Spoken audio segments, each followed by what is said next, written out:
अल्लाह के प्यारे नबी फरमाते हैं, कयामत के दिन 3 लोगों की तरफ अल्लाह ताला ना तो देखेगा, न तो उनको गुनाहों से पाक और साफ करेगा, न उनको अल्लाह ताला उनसे बातचीत करेगा। कौन 3 लोग होंगे, जरा गौर से सुनना। आपने फरमाया अल आक़ु लिवालिदैहि, अपने माँ बाप को सताने वाला, अपने माँ बाप को दुख देने वाला। हो सकता है आपके माँ बाप का कोई फैसला गलत हो जाए, जरूरी नहीं 100% माँ बाप सही हो, जरूरी नहीं उनकी हर बात सही हो। माँ बाप की गलत बात को आपको नहीं मानना है, मगर रिश्ता नहीं तोड़ना है, उनके साथ बदतमीजी नहीं करना है, उनके साथ कभी कठोरता नहीं करनी है, उनके साथ कभी कोई गलत सलूक नहीं करना है। कितनी माएं हैं, शादी की बच्चे की, बहू आई, बेटा बहू से मोहब्बत करता है, कोई हर्ज की बात नहीं, मगर बहू के लिए अपनी मां को रुला रहा है और मां को ताने दे रहा है और मां को तकलीफ दे रहा है, यह भी गलत है। और मां का यह सोचना कि शादी के बाद भी मेरा बेटा मुझे उतना ही समय दे इतना शादी के पहले देता था, यह भी गलत है। एक मौलवी साहब के पास एक आदमी आया, उसने कहा मौलवी साहब, मेरी बीवी कहती है कि मैं आपकी मां की खिदमत नहीं करूंगी। बोले क्यों, ऐसा क्यों बोलती है? कहा मेरी बीवी बहुत पढ़ी लिखी आलिमा है, फाजिला है, वो कहती है कि मेरे ऊपर आपकी माँ की खिदमत लाजिम नहीं है। कहीं कुरान में लिखा है तो दिखा दो, माँ की बहू को सास की खिदमत करना है, कहीं नहीं लिखा है बहू को सास और ससुर की खिदमत करना, लिहाजा मैं आपकी माँ की खिदमत नहीं करूं। मौलवी साहब बहुत होशियार थे, कहते वैसे भी कहते हैं मौलवी साहब से बच के रहना चाहिए, तो मौलवी साहब के पास दिमाग बहुत होता है माशाअल्लाह। मौलवी साहब ने कहा भाई एक काम कर, तू अपनी बीवी से कह दे बहुत अच्छी बात है, तू आज से मेरी मां की खिदमत करना बंद कर दे, तेरे ऊपर मेरी मां की खिदमत करना जरूरी नहीं है, लेकिन मेरे ऊपर तो मेरी मां की खिदमत करना जरूरी है ना। अब आज से मैं अपनी मां का सारा ख्याल रखूंगा, फिर तू ये शिकायत मत करना कि मैं तुझे टाइम कम दे रहा हूं। अब मैं अपनी मां को खिलाऊंगा, उसको उसके कपड़ों को मैं धुलूंगा, उसकी सारी जरूरतों का ख्याल मैं रखूंगा। दूसरी बात ये अपनी बीवी से जाके ये भी बोल देना कि कुरान में ये भी नहीं लिखा है कि सास की खिदमत करो, हदीस में ये भी नहीं लिखा है ससुर की खिदमत करो, तो कुरान में ये कहां लिखा है कि बीवी को सोने का जेवर ला के दो? कुरान में ये कहां लिखा है कि बीवी को शॉपिंग मॉल में ले जाके शॉपिंग कराओ?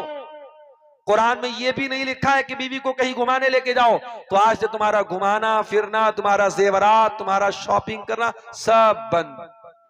शौहर ने जाके बीवी से कहा, बीवी समझ गई कि किसी मौलवी ने इसको पढ़ाया है, कहा कि नहीं, मैं अपनी बात से रुजू करती हूं, मैं आपकी मां की खिदमत करूंगी, आपकी मां को अपनी मां समझूंगी। तो ये बड़ा अजीब तमाशा हो रहा है, कहीं कहीं सास की भी गलती होती है। मैं एक तरफा बात नहीं बोलूंगा, बहुत सारे केस ऐसे आए हैं सास ज्यादती से काम ले रही है, बहू को ताना मारती है। 2 बहुएं आई हैं, एक बड़े घर की आई है, एक थोड़े कमजोर घर की आई है। बड़े घर वाली वॉशिंग मशीन लेके आई है, फ्रीज लेके आई है, ढेर सारा पैसा लेके आई है, और जो बेचारी गरीब घर की थी, मिडिल क्लास की थी, वो कम लेके आई है। लेके आना तो दोनों का गलत था, मगर जहेज का तो रिवाज चल रहा है, वो लेके आई है। तो अब जो गरीब घर की आई है उसको ताना मार, अरे तेरा बाप तो एक नंबर का, क्या बोलूं मैं, कुछ नहीं लेके आई तू। इस तरीके से कितनी सासें हैं जो बहुओं को ताना मारती हैं। अब बेचारा बीच में कौन पिसता है? वो मर्द पिसता है, माँ की साइड लेता है तो बीवी नाराज होती है, बीवी की साइड लेता है तो मां नाराज होती है। तो मेरे प्यारे साथियों, नाराज किसी को नहीं करना है, बीवी की जगह बीवी को उसका हक दो और मां के हुकूक का ख्याल रखो। अल्लाह के नबी फरमा रहे हैं अल आक़ु लिवालिदैहि, अपने माँ बाप को सताने वाला कयामत के दिन अल्लाह की नजर रहमत से दूर होगा। नंबर 2, वल्मरातुल मुतरज्जिला, और मर्दों की नकल करने वाली, मर्दों के जैसी चाल ढाल अपनाने वाली, मर्दों के जैसा कपड़ा पहनने वाली औरत। और नंबर 3, अद्दयूस, बेगैरत आदमी, अल्लज़ी युक़िर्रु फ़ी अहलिहिल ख़ुबुस, जिसके घर में बेहयाई हो उसको कोई फर्क ना पड़े, जिसकी बीवी बेपर्दा होकर के स्टेटस पर अपना फोटो लगाए और वो बेचारा अपने दोस्तों को दिखाए, देखो मेरी बीवी कितनी सुंदर लग रही है, जिसकी बीवी सज धज करके संवर करके कलिया चक्की मार्केट में जा करके शॉपिंग करे बेपर्दा, और वो बेचारा बड़े फख्र से कहे कि मेरी बीवी बहुत खूबसूरत है। जो इस कदर बेगैरत हो जाए, जो अपनी बीवी, बहू और बेटी की बेहयाई पर कभी उसके माथे पर कोई शिकन ना आए, उस बेगैरत इंसान की तरफ भी अल्लाह ताला कयामत के दिन नहीं देखेगा। ये बहुत बड़ा मसला हमारे समाज का बनता जा रहा है। बेहयाई तो अपनी जगह है, ये जो बेगैरती आई है। और मुझे कभी कभी अकबर इलाहाबादी का वो शेर याद आता है कि बेपर्दा नजर आई कल जो चंद बीबियां, अकबर जमीन में गैरत कौमी से गड़ गया। पूछा जो उनसे आपका पर्दा वो क्या हुआ, कहने लगी कि अक्ल पे मर्दों के पड़ गया। आज मर्दों की अकल पर औरतों का पर्दा पड़ गया है। मेरी प्यारी माँ और बहनों, हमें और आपको अगर अपने समाज को सुधारना है, अपने हालात को सुधारना है, मुसलमान औरत को यह बात याद रखनी चाहिए, उसे मुसलमान बन के रहना है। मुसलमान औरत हर जगह मुसलमान बन के रहे। अगर वो अपने घर में है तब भी मुसलमान बन के रहे, मार्केट में है तब भी मुसलमान बन के रहे। उसका शरीर, उसका जिस्म कोई खिलौना नहीं है कि जिसका मन चाहे, जिसका दिल चाहे देख ले। एक औरत, मुसलमान औरत जब घर से बाहर निकले, वो ऐसे कपड़े और ऐसी चादर में निकले, ऐसे नकाब में और ऐसे पर्दे में निकले कि कुरान कहता है ज़ालिका अदना अन युरफ़ना फला युज़ैन, कि दुनिया उसे पहचान जाए कि हाँ ये इज्जतदार घर की औरतें हैं, ये पर्दा करने वाली औरतें हैं। अब औरतों पर तो बातें हो गई, आखिर के 15 मिनट में थोड़ा सा अपने नौजवानों का भी टाइम लेना चाहता हूं। बहुत ठंडी के मौसम में आप बैठे हैं, थोड़ा सा आपको गर्म करना चाहता हूं, थोड़ी आपके अंदर ईमान की गर्मी पैदा करना चाहता हूं। मेरे नौजवान साथियों, आज अल्लाह का फजलो करम है कि मुंबई से लेकर के बंगाल तक हर इलाके में जहां हमारे मुसलमान हमें बुलाते हैं, दावत देते, वहां हमारा जाने का इत्तेफाक होता है। लेकिन एक चीज कॉमन हम देख रहे हैं अपनी इस कौम के अंदर कि हमारा नौजवान बहुत बुरी तरीके से इस्लाम से दूर हो रहा है। मुसलमान नौजवान दीन से दूर हो रहा है। अभी मुंबई के अंदर एक इलाका है मुंब्रा, वहां पर बाकायदा स्कूल के बच्चे 18 साल के नहीं और भी कम साल के, 15 साल के, 14 साल के बच्चे वो ड्रग्स ले रहे हैं। यकीन करें वो नशीला पाउडर ले रहे हैं, इतना खतरनाक पाउडर। वहां मुंबई के लोगों ने मुझे बताया उसका नाम एमडी होता है, और वो इतना खतरनाक पाउडर होता है कि जो बच्चा एक बार आदी हो जाता है फिर छूटता नहीं है, और वो शरीर को गला के खत्म कर देता है, बर्बाद कर देता है। आज हमारे पास फोन आता है, मुसलमान का कॉल आता है कि मौलाना साहब हमारे गांव में एक केस हो गया, एक लड़का लड़की ने आपस में गलत काम कर लिया और फिर गांव वालों ने दोनों की शादी करा दी, और शादी के 3-4 महीने के बाद पैदाइश हो गई बच्चे की। अब मसला बताइए क्या करना है। शर्म भी आती है, अफसोस भी होता है, ये कौम कहां पहुंच गई और क्या क्या मसले पैदा हो रहे हैं। मेरे प्यारे साथियों, ज़िनाकारी में आज हमारा नौजवान आगे है, बदकारी में हमारा नौजवान आगे है, नशाखोरी में हमारा नौजवान आगे है, हराम बिजनेस में और हराम कारोबार में हमारा नौजवान आगे है। आज कितने ऑनलाइन एप्स हैं जो बिल्कुल हराम है, कोई बिजनेस नहीं है, सट्टेबाजी हो रही है, क्रिकेट पर सट्टा लग रहा है, या शेयर मार्केट में बहुत सारी सट्टे की शक्लें हैं, या ऐसी फर्जी कंपनियां हैं जो पैसा लेकर के बड़े बड़े रिटर्न देने की बात कर रही हैं। नौजवान उनके झांसे में आ जाता। अभी कटिहार के इलाके में किसी ने बताया कि एक मुसलमान ने एक कंपनी आई थी जिसका नाम मेटा ओजोन कंपनी था, 1 करोड़ रुपए उसमें लगाए थे। 1 करोड़ मस्जिद के लिए देना पड़ जाए, मदरसे के लिए देना पड़ जाए तो नानी मर जाती है। 1 करोड़ छोड़ दो, 1 लाख देने में नानी मर जाती है। लोग नहीं देते हैं, बड़ी मुश्किल से मस्जिद के लिए, मदरसे के लिए, अल्लाह के घर के लिए देते हैं। 1 करोड़ रुपया उसने कंपनी में लगाया, कंपनी डूब गई, 1 करोड़ रुपया डूब गया। आज वो बेचारा मोहताज बन गया है दूसरों का। मेरे प्यारे साथियों, अपने नौजवानों को मैसेज देना चाहता हूं कि नौजवानों, दुनिया की 4 दिन की जिंदगी के पीछे इतने अंधे मत बनो। ये दुनिया आज है, कल नहीं रहेगी। आज आप जवान है, कल बूढ़े हो जाएंगे। आज अगर कुछ गुनाह हमने किए हैं, कल पछताना पड़ेगा। गुनाह की लज्जत वक्ती तौर पर हमें अच्छी लगेगी, मगर गुनाह होने के बाद हमें एहसास होगा कि यार ये नहीं करना चाहिए था। गुनाह की लज्जत और गुनाह का जायका है तो बड़ा टेस्टी, मगर उसका पछतावा बाद में जरूर होगा। इसलिए मेरे नौजवान साथियों, आपको पैगाम देना चाहता हूं, कल जुमा का दिन है, अगर आपको मौका मिले जाइए, घर में कुरान खोलिए, और कुरान के 15वें पारे में अल्लाह ताला ने असहाबे कहफ का वाकया बयान किया है। अल्लाह के कुछ बंदे थे जो अपने महलों को छोड़ के, अपने अमीर बाप की हवेली को छोड़ के एक गुफा में जाकर के, एक पहाड़ की गुफा में जाकर के सो जाते हैं। क्यों जाते हैं वहां? बाप का महल क्यों छोड़ा, मां की हवेली क्यों छोड़ी? अपने दीन को बचाने के लिए, अपने ईमान को बचाने के लिए, और उन नौजवानों को अल्लाह ताला ने 300 साल तक उस गुफा में सुलाए रखा। उनका वाकया अल्लाह ने कुरान में बयान किया है। जाइए कुरान का 15वां पारा खोलिए, उनका वाकया जब अल्लाह बयान करता है तो अल्लाह ताला एक बात को हाईलाइट करता है। अल्लाह कहता इन्नहुम फित्यतुन आमनू बिरब्बिहिम वज़िदनाहुम हुदा, कि ये हमारे चंद नौजवान बंदे थे। ये 18-20 साल के 22 साल के यंग लड़के थे। आज भी ये जलसा होता है, बुजुर्गों का मशवरा होता है, बड़ों का मशवरा होता है, मगर जलसे में आगे आगे मेहनत करने वाले, उलमा से कांटेक्ट करने वाले, उलमा को रिसीव करने वाले, उलमा को खाना खिलाने वाले, स्टेज को और पूरे पिंडाल को सजाने वाले, आप देखें मेजॉरिटी नौजवान होते हैं। आज भी बड़े बड़े काम नौजवान ही कर सकते हैं। मेरे नौजवानों, ये 4 दिन की जिंदगी है, इस जिंदगी को कोशिश करो अल्लाह को राजी करने में गुजारो। ऐसा अमल करो जिससे अल्लाह राजी हो जाए। ऐसा अमल करो कि 40 साल जिंदगी हो चाहे 50 साल जिंदगी हो, जब मरो तो लोग याद करें कि यार बड़ा नेक इंसान था, बड़ा अल्लाह का नेक बंदा था। ऐसी मौत न मरो, ऐसी मौत न मरो कि अल्लाह के नबी फरमाते हैं जनाजा जब गुजरा, अल्लाह के नबी ने फरमाया ये जो जनाजा गुजरा है या तो मुस्तरीहुन और मुस्तराहुम मिन्हु, या तो ये जनाजा राहत पाके जा रहा है या दुनिया को राहत दे के जा रहा है। साहबा ने कहा अल्लाह के नबी हमें बात समझ में नहीं आई, क्या कहना चाहते हैं आप? आपने फरमाया अगर नेक इंसान का जनाजा है, अच्छे इंसान का जनाजा है, तो वो दुनिया की तकलीफों से, दुनिया की टेंशन से, दुनिया के तानों से नजात पा गया, राहत पा गया। अब वो कब्र में जाएगा और जन्नत का मजा लेगा, जन्नत की खिड़की उसके लिए खोली जाएगी और आखिरत में जाएगा तो जन्नत मिलेगी। वो दुनिया से राहत पा गया। और जो बुरा आदमी होगा, जो बदकार होगा, जो गलत काम करने वाला होगा, जो नशाखोर होगा, जो हराम खोर होगा, जो बदकार होगा, जब वो मरेगा, अल्लाह के नबी फरमाते जब उसका जनाजा जाता है यस्तरीहु मिनहुल इबादु वल बिलादु वश्शजरु वद्दवाब, सब लोग चैन की सांस लेते, चलो किसी तरीके से ये मरा है, खस कम जहां पाक, ये मरा है, हमको सुकून की सांस मिली। ऐसी मौत मत मरो मेरे भाई, ऐसी मौत मत मरो। मौत ऐसी हो, मौत उसकी हुई जिसका करे जमाना अफसोस। यूं तो दुनिया में सभी आए हैं मरने के, मरना तो सबको है।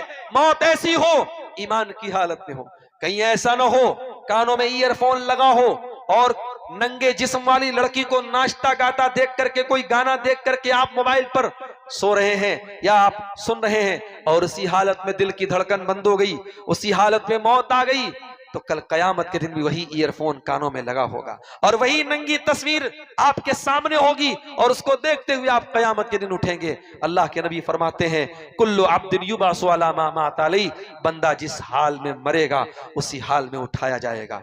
मेरे नौजवान साथियों, आप जरा नबी के सहाबा की जिंदगियों को पढ़ो।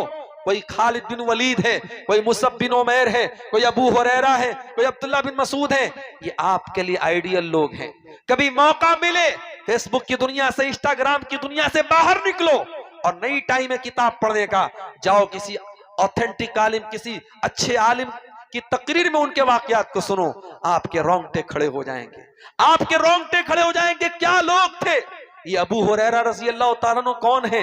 ये नबी के साथ 4 साल रहते हैं, सिर्फ 4 साल, और 4 साल में कितनी हदीसें ये बयान करते हैं नबी से? 5374 हदीसें अबू हुरैरा याद कर लेते हैं। लोग कहते हैं अबू हुरैरा हम नबी के साथ 10 साल रहे, हम नबी के साथ 11 साल रहे, हमें उतनी हदीस याद नहीं, तुम्हें 5000 हदीस कैसे याद हो गई? अबू हुरैरा कहते हैं कि ऐ मेरे भाई, तू खेतों में काम करने चला जाता था, तू मार्केट में बिजनेस करने चला जाता था। अबू हुरैरा नबी के दरवाजे पर पड़ा रहता था, खाना मिला तो मिला, पानी मिला तो मिला, भूखा प्यासा रहकर अबू हुरैरा नबी के साथ साथ रहता था, नबी की एक एक बात को याद करता था, नबी की एक एक बात को नोट करता था। इसलिए 5374 हदीसों को रिवायत किया अबू हुरैरा ने। ये हजरत मुआज इब्न जबल है। ये कौन है? नबी के बड़े चहेते सहाबी हैं, नबी इनके ऊपर बहुत भरोसा करते थे। मुआज इब्न जबल को अल्लाह के नबी यमन की तरफ भेज रहे हैं, इंतकाल के 1 साल पहले की बात है। अल्लाह के नबी मुआज इब्न जबल को नसीहत कर रहे हैं, वसीयत कर रहे हैं। वसीयत करते करते अल्लाह के नबी कहते हैं मुआज इब्न जबल, हो सकता है कि आइंदा साल जब तुम मदीना में आओ तुम्हारी मुलाकात तुम्हारे नबी से न हो पाए, हो सकता है तुम मदीना में आओ और तुम्हारा गुजर तुम्हारे नबी की कब्र के पास से हो। नबी की मौत का जिक्र आया, नबी की वफात का जिक्र आया, मुआज इब्न जबल रोने लगे, आंखों से आंसू बहने लगे। अल्लाह के नबी ने मदीना की तरफ अपना अपना हाथ का इशारा किया और आपने फरमाया कि ऐ मुआज इब्ने जबल, कान खोल करके सुन लो कि कयामत के दिन सबसे करीब मुझसे वो लोग होंगे जो मुत्तकी और परहेजगार होंगे। मुत्तकी लोग नबी से करीब होंगे। मेरे नौजवान साथियों, अगर आपके दिल में नबी का साथ पाने की तमन्ना है, नबी के हाथों कौसर का जाम पीने की तमन्ना है, रात में तकरीर अगर सुनने का गट्स है, तो सुबह फजर की नमाज में उठने का भी गट्स पैदा करो। आपके हाथों में इंटरनेट भरा मोबाइल है, सोशल मीडिया वाला मोबाइल है, उस पे गलत और गंदी चीजें भी हैं, उस पे अच्छी चीजें भी हैं। जब शैतान आपको गलत चीजों की तरफ लेके जाने की कोशिश करे, तो अपने नफ्स से कह दे, अपने नफ्स से कह दो कि मैं इस मोबाइल पर जो गलत चीजें देखूंगा, हो सकता है मैं डिलीट कर दूं, हो सकता है कि दुनिया वालों को इसके बारे में न पता चले, मगर उस अल्लाह को क्या जवाब दूंगा? यअलमु खाइनतल आयुनि वमा तुख्फिस सुदूर, जो आंखों की चोरी को भी जानता है, जो दिलों के छुपे हुए भेद को भी जानता है। अपने दिल से कह दो कि कोई देखने वाला नहीं है, कोई कैमरा नहीं है, अल्लाह का कैमरा 24/7 ऑन है, अल्लाह का कैमरा चल रहा है। व इन्ना अलैकुम लहाफिज़ीन किरामन कातिबीन यअलमून मा तफ़अलून, अल्लाह के किरामन कातिबीन तो एक एक बात को लिख रहे हैं। मेरे प्यारे साथियों, तकवा इसी का नाम है कि हर हालत में इंसान के दिल में इस बात का एहसास हो, अल्लाह देख रहा है, अल्लाह का डर इंसान अपने दिल में पैदा करे।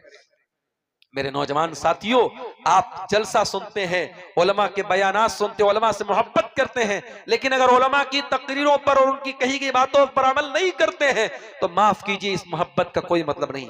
अब्दुल गफ्फार साहब थे की तकरीरें आपने बहुत यूट्यूब पर सुनी होगी, उनके साथ कभी आपने सेल्फी भी ली होगी, मगर इस सेल्फी और इस मोहब्बत का कोई फायदा अल्लाह के आपको नहीं मिलेगा अगर इस मोहब्बत के साथ साथ ये जज्बा भी ना हो कि हाँ, हम उनकी बातों पर अमल भी करेंगे। आज मस्जिदों का हाल ये है कि मस्जिदें मरसियां खा है कि नमाजी न रहे। मन अपना पुराना पापी था, बरसों में नमाजी बन न सका। मस्जिद तो बना ली शब भर में ईमा की हरारत वालों ने, मन अपना पुराना पापी था, बरसों में नमाजी बन न सका। आज हमारी माँ और बहनों का क्या हाल है? अक्सर औरतें नमाज से दूर हैं, नमाज नहीं पढ़ती हैं, जवान लड़कियां बिल्कुल नहीं पढ़ती हैं। पूछो क्यों नहीं पढ़ती हैं? अरे शेख साहब, आप नहीं जानते हम लड़कियों को कितने काम रहते हैं, हमें कितना काम करना रहता है। खाना हमें बनाना है, घर की सफाई हमें करना है, कपड़े हमें धोना है, इतने काम है, नमाज का टाइम नहीं मिलता है। मेरी प्यारी माँ और बहनों, नबी की भी एक बेटी थी, उसका नाम फातिमा था, उसके 2 बच्चे थे, एक गोद में हसन है, एक गोद में हुसैन है। हसन और हुसैन की परवरिश करने वाली माँ हाथों से चक्की भी चलाती है और जबान पर कुरान की तिलावत भी है। जब जबान पर कुरान की तिलावत हो तो उस गोद में हसन और हुसैन पलते हैं। मेरी प्यारी माँ और बहनों, आज फातिमा के जैसी माओं की जरूरत है, आज मरियम के जैसी पाक दामन औरतों की जरूरत है। मरियम कौन थी? मरियम वो थी अल्लती अहसनत फरजहा, जिन्होंने अपनी आबरू की हिफाजत की। जो मरियम, जमाने ने उन पर झूठा इल्जाम लगाया, जब गोद में बच्चा लेके पहुंची, जमाने ने कहा है मरियम किसका पाप लेके आई है। मरियम एक कुंवारी औरत है, अल्लाह ने अपनी कुदरत से मोजज़े के तौर पर कुंवारी लड़की को मां बना दिया। और कुंवारी लड़की जब अपने बच्चे को लेके आई है, ईसा इब्न मरियम को लेके आई है गोद में, और कौम के लोग मरियम पर इल्जाम लगाते कि ऐ मरियम, तूने पाप किया है, तूने गुनाह किया है, तूने गलत काम किया है। एक पाक दामन औरत पर जब ज़िना की तोहमत लगी, अल्लाह की कुदरत को जोश आया और वो दूध पीता बच्चा अपनी माँ की गोद से अपनी माँ की पाक दामनी की गवाही देता है और बच्चा कहता है इन्नी अब्दुल्लाह आतानियल किताब व जअलनी नबिय्या। ऐ लोगों, कान खोल करके सुन लो, मेरी माँ के कैरेक्टर पर कोई सवाल न उठाना, मेरी माँ को कुछ बुरा भला न कहना। मैं अल्लाह का बंदा हूँ, मैं अल्लाह का बंदा हूँ, मैं ईसा इब्ने मरियम हूँ, मुझे अल्लाह ने बगैर बाप के पैदा किया है, मुझे बरकत वाला बनाया है, मैं अपनी माँ के साथ अच्छा सलूक करने वाला हूँ। जब माँ पाक दामन है और माँ के किरदार पर किसी ने झूठा इल्जाम लगाया, अल्लाह ने दूध पीते बच्चे को माँ की गवाही में खड़ा कर दिया। मेरी प्यारी माँ और बहनों, आज मरियम की जैसी माँ की जरूरत है, आज आसिया के जैसी माँ की जरूरत है। फिरौन जैसे जालिम शौहर की बीवी है, फिरौन के महल में रहती थी, आराम से खाती थी पीती थी। जब आसिया ईमान ले आई, मुसलमान हो गई, फिरौन ने जेल में डलवा दिया, हाथों में पैरों में जंजीरें डाल दी, हथकड़ियां डाल दी। आसिया दुआ करती अल्लाह की बारगाह में, कहती रब्बि इब्नली इंदक बैतन फिल जन्नह वनज्जिनी मिन फिरौन व अमलिही वनज्जिनी मिनल कौमिज़ ज़ालिमीन। ऐ अल्लाह, मैं तेरी बंदी आसिया हूँ, फिरौन की बीवी हूँ। ऐ अल्लाह, तेरी खातिर, तेरी तौहीद की खातिर, तेरे ईमान की खातिर फिरौन का महल मैंने छोड़ दिया, फिरौन का ऐशो आराम छोड़ दिया। ऐ अल्लाह, तू मुझे अपने पास जन्नत में एक महल अता फरमा और मुझे इस जालिम से नजात दे दे। आसिया फिरौन के जेल खाने में मर जाती हैं, दुनिया की नजर में उनकी मौत हो जाती है, मगर अल्लाह कयामत तक हमेशा के लिए उनके नाम को कुरान में, उनके जिक्र को कुरान में आबाद कर देता है और अल्लाह अपनी नेक बंदियों में उनको शामिल कर लेता है। मेरे अजीजों, मेरे भाइयों, खुदा ने आज तक उस कौम की हालत नहीं बदली, न हो जिसको ख्याल खुद अपनी हालत के बदलने का। अगर हम ये चाहते हैं कि इस देश में नहीं, इस दुनिया में हम इज्जत के साथ जिए, हमारा एक नाम हो, एक सम्मान हो, एक रिस्पेक्ट हो, तो हमें भी मुसलमान वाली जिंदगी गुजारनी पड़ेगी। नहीं गुजारेंगे हमारा हाल यही रहेगा। अल्लाह नहीं चाहता कि हम परेशान हो। मा यफ़अलुल्लाहु बिअज़ाबिकुम इन शकरतुम व आमनतुम। ऐ मेरे बंदो, अगर तुम अल्लाह का शुक्रिया अदा करोगे, अल्लाह पर ईमान लाओगे, अल्लाह तुम पर अपना अजाब नाजिल नहीं करेगा। लेकिन हाँ, जब तुम बिगड़ जाओगे, अल्लाह के रास्ते से हट जाओगे, आज आप देख लें कितनी शिर्क व बिदअत के काम आपके इसी बंगाल में, इसी मालदा में, कलियाचक में होते हैं।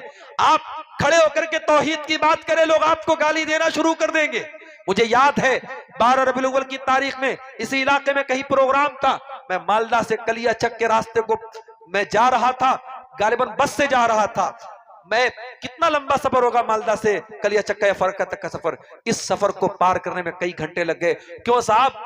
जुलूस निकल रहा है, बड़े बड़े डीजे निकल रहे हैं, जवान जवान लड़कियां डीजे के पीछे निकल रही हैं और नबी की पैदाइश का जश्न मनाया जा रहा है। और इतनी जज्बाती है ये कौम, आप खड़े होकर समझा दे कि भाई गलत है, ये साबित नहीं है, ये सही नहीं है, लोग आपको मारना पीटना शुरू कर देंगे, लोग आपको गाली देना शुरू कर देंगे। लोगों की नजर में जो ये काम कर रहा है वही रसूल का चाहने वाला है, और जो काम ये नहीं कर रहा है वो रसूल का गुस्ताख है, नऊजुबिल्लाह।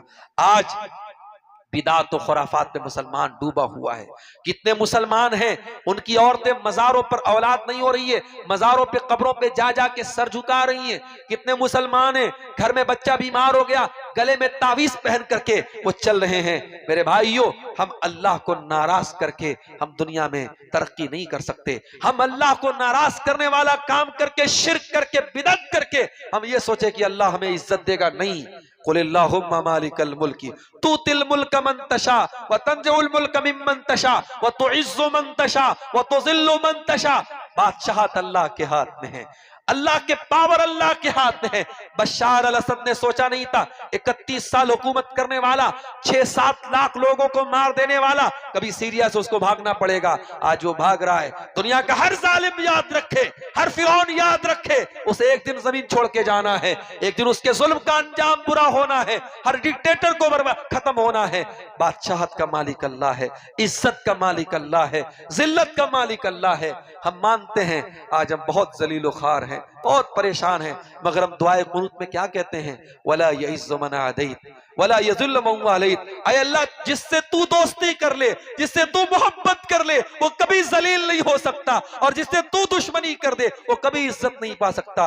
अल्लाह के दोस्त बन जाओ मेरे भाई, अल्लाह के चाहने वाले बन जाओ, अल्लाह को राजी करने वाला अमल कर लो, और फिर देखो दुनिया आपकी इज्जत का लोहा मानेगी, दुनिया आपका लोहा मानेगी। दुआ करते हैं अल्लाह ताला से, रब्बुल आलमीन हमें हर उस अमल से बचने की तौफीक दे जो अल्लाह को नाराज करने वाला है, और हर उस अमल की तौफीक दे जो अल्लाह को राजी करने वाला है। ये 2 दिन का प्रोग्राम जिन भाइयों ने मुनक्किद किया है, कल का, हाँ, अच्छा, ये प्रोग्राम जो है आपको मालूम भी होगा, मदरसे का प्रोग्राम है और कलेक्शन के लिए ये प्रोग्राम किया गया है। तो आप लोग जाते जाते माओ बहनों से भी कहना चाहूँगा कि इस इदारे के लिए, मदरसे के लिए आप हजरात भी कुछ ताउन करके जाएं, ताकि जिस असल मकसद के तहत जो प्रोग्राम कराया गया है वो मकसद पूरा हो। जलसे के लिए आप इदारे के लिए, मदरसे के लिए कुछ दान दे करके, ताउन दे करके जाएं। अल्लाह ताला आप सबके माल में बरकत अता करे और आपको इस इदारे का ताउन करने की तौफीक दे। आमीन व आखिर दावाना अनिल हम्दुलिल्लाहि रब्बिल आलमीन। দিয়ে যাবেন। মলনা আছেন, মলনার হাতে আপনারা দিয়ে যাবেন। মহিলাদের পক্ষ বলা যাচ্ছে।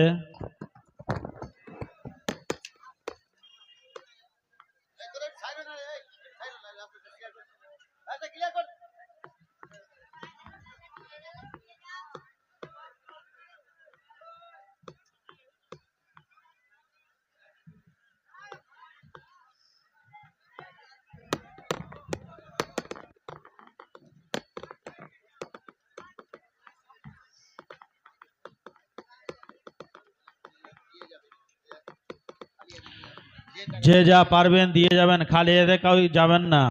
মা বোনরা, ভাই বেরাদর মলনা এখন আছেন, মলনার হাতে আপনারা যা যে পারবেন দিয়ে যাবেন।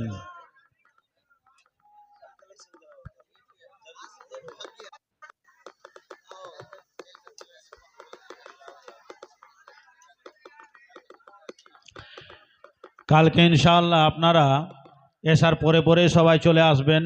আপনারা জানেন, তারপরে আবার বলে দেওয়া হচ্ছে যে কালকে মওলানা জার্জিস সাহেব আছেন।